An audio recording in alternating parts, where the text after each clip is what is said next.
Halo, perkenalkan nama saya Bensewi Rumkui. Saya dari Prodi PAUD semester 4. Saat ini saya akan menjelaskan materi tentang penelitian dan statistik. Yang pertama, pengertian penelitian. Penelitian adalah kegiatan sistematis untuk mencari tahu sesuatu secara mendalam dan objektif, dengan tujuan mendapatkan jawaban atau solusi atas suatu masalah. Contohnya, guru ingin tahu apakah lagu bisa membantu anak cepat menghafal huruf, lalu ia melakukan penelitian. Yang kedua, variabel penelitian. Variabel adalah sesuatu yang bisa merubah atau diukur dalam sebuah penelitian. Biasanya ada dua jenis utama. Yang pertama, variabel bebas atau independen. Faktor yang mempengaruhi, contohnya metode mengajar. Yang kedua, variabel terikat atau dependen. Hasil yang ingin diukur, contohnya kemampuan membaca anak.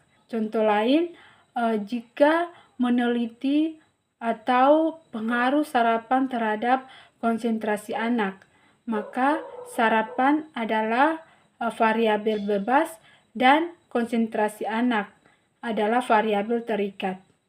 Yang ketiga, paradigma penelitian. Paradigma penelitian adalah cara pandang atau pendekatan dasar dalam melakukan penelitian. Ini seperti kacamata yang digunakan peneliti. Contohnya, positivistik atau kuantitatif. Percaya bahwa data bisa diukur secara angka. Kualitatif percaya bahwa makna, pengalaman, dan konteks sangat penting. Misalnya, untuk tahu mengapa anak sering menangis di kelas. Pendekatan kualitatif lebih tepat karena menyelidiki perasaan dan kondisi. Yang keempat, proses penelitian. Proses penelitian adalah langkah-langkah yang dilakukan dalam melakukan penelitian. Umumnya terdiri dari yang pertama, menentukan masalah. Yang kedua, merumuskan tujuan dan pertanyaan penelitian. Yang ketiga, menyusun kerangka teori. Yang keempat, menentukan metode. Yang kelima, mengumpulkan data. Yang keenam, menganalisis data. Ya, jadi menarik kesimpulan. Contohnya, seorang guru ingin tahu apakah bermain balok membantu motorik anak. Ia mulai dari merumuskan masalah hingga menganalisis hasil pengamatan. Yang kelima, peran statistik. Statistik berperan sebagai alat bantu untuk menganalisis data penelitian agar hasilnya lebih jelas dan bisa diinterpretasi dengan benar. Contoh, daripada hanya melihat hasil satu anak, guru menghitung rata-rata seluruh anak untuk tahu pengaruh metode baru. Yang keenam, macam-macam statistik.